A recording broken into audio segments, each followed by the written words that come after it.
This is the Fifth Estate Winning Headlines, your media police post. In this segment, we summarize some of the headlines that you might have missed this morning, but we also take a look at the political pieces that we call cartoons in this country. Today is the 6th of June 2019, and I am 2J. I am Tuem. And I am Miss K, your host. Again, in case you missed it, this is Winning Headlines. Let's take a look at today's headlines. Daily Nation. Nut softens up on new education plan. The Star, tighten your belts, MPs say ahead of budget. And The Standard, MARAGA, our leaders have let us down. Ooh. Before we get to MARAGA, I'm telling you, he waited until he was abroad to tell us how he really feels. Right? Yes. Let's talk about education plan. Wow, finally the nut has been filled. And on that note, we have a three-part criteria that we use to break down the headlines for you. We ask ourselves three questions. Is this headline topical or is it repetitive? Is it speculative or is it groundbreaking? And finally, is it thoughtful or just plain lazy? Yeah. And your response to it, oh my goodness, just toss it. Yeah, I think we're So already lazy. tossing it very quickly. We don't need to discuss. So lazy. And it was only a matter of time. Right, yeah, they had to give in at some point. Tighten your belts. MPs say ahead of budget. Look, until Rotich presents his budget, You I think don't that's know. when we should comment. So in short, you're saying this is speculative? Speculative. Wow, Wow. guys, we're very decisive today. Toss it! This is how it should be every day. Finally, and I was waiting for this. Yeah. MARAGA, our leaders have let us down. Wow. I have a lot to say on this. He had a lot of strong words. And he waited, as you said, to say this in a foreign country. Yeah. Look, CJ MARAGA knows that he is a de facto president. Those are strong explain, words. explain. And therefore, I suggest kindly that you bring us to that particular pool very slowly. Let me put it this way. He went at the executive and he went at parliament. And even open it. Yeah. He says that, first he said that the election was rigged, round Yes. one. Okay? And that is tantamount to actually saying that the president is illegally in office. But that's not where I'm going with this. And he took on parliament for not enacting the two-thirds gender rule. Yeah. Yes. Now, the reason I said he's behaving like the de facto head of state, and he may not be wrong, is because, Yeah, lest we forget. yes, the 48 pieces of legislation that were meant to be enacted, only one has not been enacted, and that's the two-thirds gender rule. And the law says, the constitution says that, Should that not be passed, yes, the CJ has the power to instruct the president to dissolve parliament. Says And the president Shall, shall yeah. dissolve parliament. yes. Now, what I think MARAGA will do is this. He will write it down as an order. You will dissolve parliament by this date, and also say, because the constitution says that a presidential election shall be held at the same time with a general election, the president's office, the executive, will self-destruct. Yeah. Ooh, those are tough words, and I think I'm going to ground them a little bit. Yes. So MARAGA, in his speech at the Oxford Union Conference in UK, Yeah. said three things. Yes. He said that he feels that our leaders are cherry-picking which parts of the constitution that they will implement, and the ones that they are picking to implement are the ones that benefit themselves. Yes. Correct. And then he said that he will give 3 examples of how they are doing this, Yes. or rather 3 examples will suffice. Yes. Now I will state these 3 examples Yeah. in sequence. Yeah. Although he didn't state them in sequence, I will state them in sequence. Yes. He said, 1, we are failing to hold credible elections. Correct. So that references the decision that he made that nullified the first election, Yes. and that upheld the second election. Yeah. Therefore, Yes. the assumption is first election incredible, Yes. was not credible, Yes, absolutely. because Yeah. it was Yes, rigged. it was rigged. Example 2, we Yeah. are failing to fight corruption. Yeah. That's a fight that's ongoing, and with mixed reactions about the efficiency and effectiveness of it. Yes. Yes. And number 3, they're failing to implement the gender equality principle under the Constitution. Yes. Now, he already acted on point 1. Yeah. Yes. And we know what he did and the yes. effect that it Nullified, had. yeah. Yes. He's been acting in some way on point 2, Yes. but he's yet to act on point 3, and this is a statement that he will Yes. act on Yeah, point I feel like 3. this speech was him serving notice. He's giving us a heads up that this is it's about to It's happen. about to happen. Yeah. So And notice has been served to Parliament. You will lose your you seats. guys One statement I have that is Off topic. Yes. Why does he feel it necessary to mention his religion all the time? I think it's just a fundamentalist. No, That's with you. No. It's a warning thing. Like, guys, if I did this based on integrity issues, I will do it again. Okay, I mean, one important point we must note is that Yes. the Constitution says when you make an oath as a judge, it says that you should do justice without religious influence. Yes. So, of course, it's nice for us to feel he will be a judge with integrity, but Yes. it's not something he needs to harp on all the time. Be a judge, be neutral. He's a proverbial scorpion on the frog, and he will sting us again. But when he stings us is when he's sure Parliament has passed the budget around August 1st there. So because he knows he has workers to pay. Don't forget what happened in that story. Yeah. The scorpion stung the frog, but the Yes. scorpion ended up going down with the Absolutely. frog as well. Yes, he's going to bring the house down. So can we say that this is our winning headline? Yeah, Yep. I would say so. I think it has lifted the veil of ignorance. This is a story that could have gone untalked about. Unnoticed. Yeah. Yes, So absolutely. I'm happy that the Standard And the highlighted that. the ramifications of a dissolution of Parliament are great.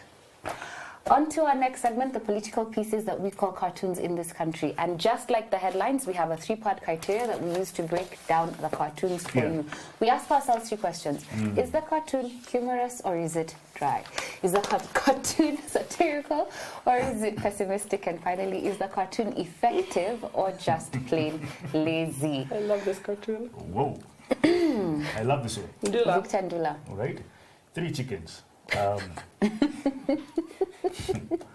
Chicken number one. Chicken number one, caricature of William Ruto. Chicken crying. Second. Chicken number 2 is RAILA Odinga. And the third chicken is the prince. But now he has a red thing on top. And below, Looking kind of dizzy. Prince Uhuru Kenyatta. Yeah. And All 3 chickens have laid eggs. they Have have laid laid eggs. eggs.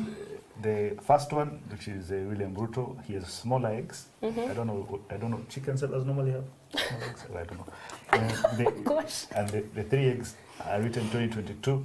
The 20 and then 22. 20 and 22. Yeah. The one RAILA has a handshake. Has a handshake egg, and then Uhuru has a Uhuru's legacy. So only one egg is hatching. We hope it's hatching, not cracking. Cracking, yes, we don't know.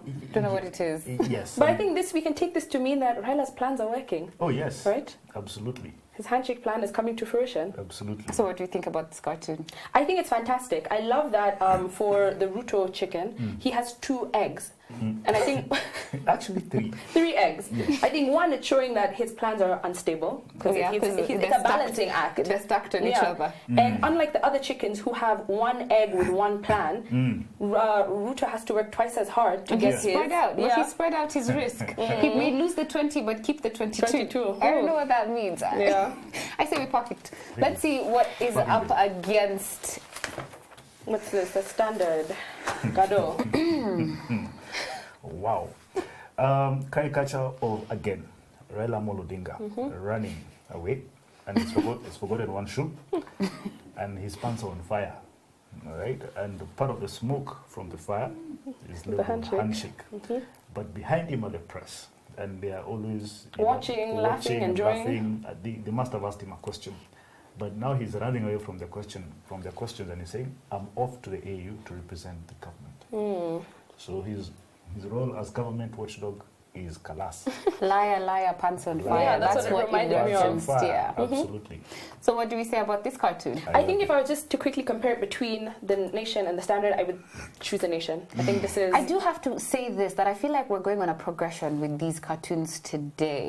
That we're beginning with the eggs hatching, if at all that's what we're saying with the handshake, to liar, liar, pants on fire. Then, if we're going to toss this, I don't know what we're going to say about ODM, the lapdog. Wow. All right. Ozone. I love this. Yeah, ozone. Caricature of, again, RAILA Odinga holding a bulldog labeled ODM. And you see the collar of the dog is full of oranges. and the dog is biting new notes. Okay? Yeah. And RAILA is telling the dog, bad dog, spit. Sit. Or sit. Or sit. Yeah. Right? And the caption there is, "You are not a watchdog anymore." I think this is a great cartoon. I mean, as much as I hit at Ozone, I think this is very smart, very funny. Yes, absolutely. You know, and the context of this is James Orengo and John Buddy came out and they were against the new The new notes, new yeah. notes. But then I saw a very timid John Mbadi releasing a statement saying, ODM's position is we support the new currency. They've been whipped into shape, right? Yes. I know, that's what we were saying, that they've gone from a watchdog to a lapdog. And who's the one who's doing the whipping? It's Baba Man. I would say, to be honest, today I can't pick one cartoon. I would say that it's a tie between the three. To be honest, between the three? Because I feel like it's a progression. I already tossed You the have standard. to go from the handshake to the liar to the lapdog. Okay. All right, Miss I'm K. serious. I'll agree with you. I will. Do you agree? I think it's a tie. Yeah. Between I the think three. that's the first time we've had a three-way tie. Yeah, it's a Turam, what's progression. it? If you start with a nation, then you go from the eggs coming to roost, the chickens coming home to roost, to the liar comes on fire, to the watchdog. I like that all the papers are on the same page and they're telling a story. I agree. My best cartoon is Ozone. Okay, it's still there. All right, fantastic. And that's it. We have a tie. And what is our final thought? And now, our final thought. It is a book, it's inspired by a book entitled Black Skin, White Mask by Frantz Fanon. Am I correct? Yes, you are. Right? And my biggest takeaway from this book is the thematic area of the desire to be white. Thematic area or your own desire to be white, and you don't even know it. No, it is what I took away from this book. The desire to be white by black Africans. And how do we express this desire? You see, what's your name? Oh, what are our names? we have the name Daniel, we have Tom, we have, all right? It's because we are colonized this way. But let me give you a story. Back in Makerere, some time back when Mwai Kibaki was a lecturer, there was a man who was called James Goge. And James Goge used to be a student of Mwai Kibaki.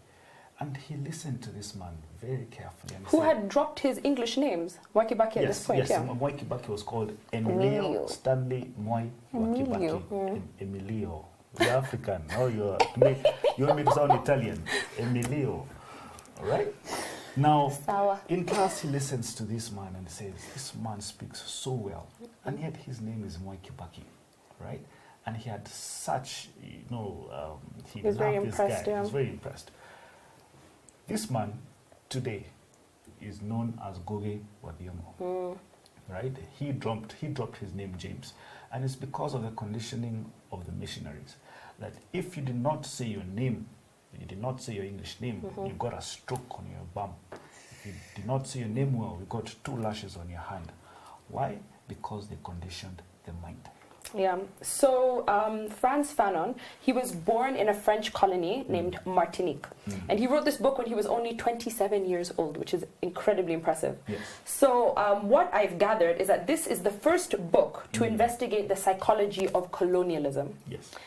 In this book, he examines how colonialism is internalized by the colonized. Yes. Colonialism is internalized by the colonized. Wow. And how an inferiority complex is ingrained in us. Yes. And how through racism, black people end up emulating their oppressors. Yes. So he says in the book that when a black man comes into contact with the white world, he goes through an experience of sensitization. Yes. Sensitization being the process of making someone react to something that previously had no effect. Yes. So he says of the black man, his ego collapses, his self-esteem evaporates, and he ceases to be a self-motivated person. Yes. So the entire the entire purpose of his behavior is to be accepted by this white man. Correct. So this dynamic of inferiority is what concerns Fanon in this book. Yes. And it's what he wishes to eliminate, what he wants to lift. Yes. He wants to lift from us, that veil of misunderstanding. Yes. So in the book, he says that whiteness has become a symbol of purity, of justice, and of truth. Yes. And whiteness is defined by civilization, by being modern, and by being human. So in turn, he's saying that blackness is the opposite of all those things. It's quite, Wow. There are 2 facts that he says in this book that I think that we need to take home and that all of us need to put in ourselves and understand. He says, fact 1, white men consider themselves superior to black men. And fact two, black men want to prove to white men at all costs that they are of equal value in their intellect and in their richness of thought. But he also says that for him, he had a painful conclusion to accept. He couldn't accept it, but which he had to state. And that is that for the black man, there is only one destiny. And that destiny is white. Ooh. And he's writing this as a colonized person himself. So he's giving you his lived experience. By the time, by the way, you need to note that we need to question ourselves. At 27, he had participated in the liberation of the Caribbean. He had joined the French army. He had fought on behalf, and he said that French women found it difficult to look at black soldiers who are fighting for their liberation. So he was telling this experience of blackness as a black person experiencing this colonization and the fact that he wanted to be white. And for him, and I think for all of us, why we carry English names, why we're called Jane, why we're called Martin, why we're called even more exotic names, is because we believe that the more we assimilate, the more we emulate those names, people, the speaking of the colonizer, the more white we are. So in essence, what we all are black people wearing white masks. So when June laughs at Kinoti, she should not. when he says corrupt, the people are worse than Mandela. You see, and we're laughing. This is evidence of our colonization. It's so curious because when Kinoti does that, we laugh and we make fun of him. But when a French person tries to speak in English, we're like, oh, how charming, how interesting. So posh. Exactly. It's curious.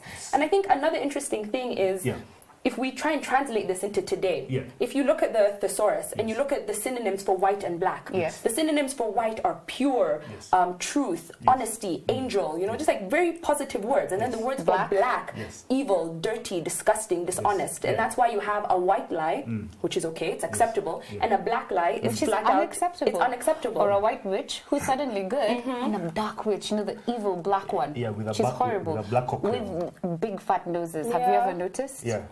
But I have a question for you guys. Who is more white, UHURU or Ruto?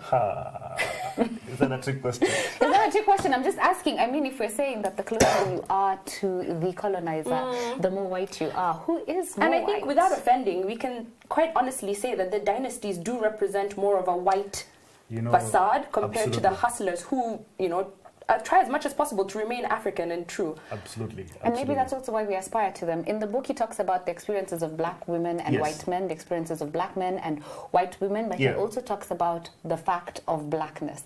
And he talks about, this is about the person, the black person, who has realized that, there's something wrong here, and they're trying with a lot of difficulty to discover their identity.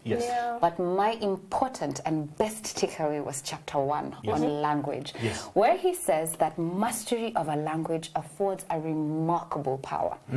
Every colonized people, so that's every person who he said in whose soul an inferiority complex has been created by the death and burial of its local cultural originality. Does that sound like us? Oh yes, how our cultures died lacking in local originality? Absolutely. Finds themselves face to face with the language and culture of a colonizing nation. The colonized is elevated above his jungled status in direct proportion to his adoption of the mother country's cultural status. Now I'm going to throw a jab at the dynasties and say this. Any person who has visited the motherland and then comes back home is elevated to the status of a demigod. Tell me where your fathers went to school, please. I will tell you your demigod status, and I will tell you how you became a dynasty in the first place. Unless you went to Punjab. And then I'm going to put another one on us. Shame on us for thinking that is amazing. I know, and I think that's probably the most important thing that we can say as we talk about this book. Yes, he gives us the hard truths. But the fact of the matter is, he's also lifting that veil of ignorance so that as Africans, we can sit back and recognize the things that we've been conditioned to aspire for. Take a step back and really question what is important. This week, we've been covering a lot of great African books. And I think from that, we can see that we are very culturally diverse, Yes. very intelligent, That we're is very true. rich in history and heritage. Yes. So I That think is those are the true. things that we should be focusing on. I agree, and I have coined a concept as you people are talking. Another Uh-huh. one. It's called the urge to belong. And the urge to belong in this country is what may have caused us the high inequality that we see, the difference between the rich and the poor. Let me explain it this way. Pre-independence, our forefathers were wearing African things, nice little African hats, nice African clothes and everything. Post-independence, they changed style. Started wearing nice pinstripe suits with pocket watches that they remove like this, right? From the Duke of Cabetshire and so many other people, they wore stuff that mimicked British aristocracy, Yep. right? And that is why we have come out with this thing called pedigree. That if you do not have pedigree in the political elite, political class in this country, there is nowhere you're going because your father was a chicken seller, you know. I don't even. Yeah. My point is this: we have mimicked other people. That's For why, far too long, yeah. That's why we have country clubs, and that's why 10% of us will be members, and 90% will go and play football. The rest will watch polo, and Play golf. and that's called equestrian. Yeah. Yes, horse riding. It's because there's an urge to belong. Whether it's right or wrong, I don't know. All right. This is Winning Headlines on a day when we had a winning headline from the Standard and a tie from the Star, the Daily Nation, and the Standard for our winning cartoon. I'll leave you with a story. The story is from the book, and it talks about 3 people who went to the gates of heaven and found St. Peter. A black man, a white man, and a mulatto, or as we call them in Kenya, a pointee. So St. Peter asked the white man, what can I give you? What do you want? And he said, I want money. He turns to the pointee and he asks him, what do you want? I want fame. Then he turns to the black man, and the black man smiles at him and says, I'm just carrying this gentleman's bags. And that's the point of this book. What Frantz Fanon would like us to do is to get rid of this feeling of insignificance that we have. And if we do anything today, it is to inspire you to pick up a book like this, or Ngugi wa Thiong'o's book, Decolonizing the Mind, and realize that you have significance and you should shed off the inferiority complex you got because you were colonized. Have a great day. See you tomorrow.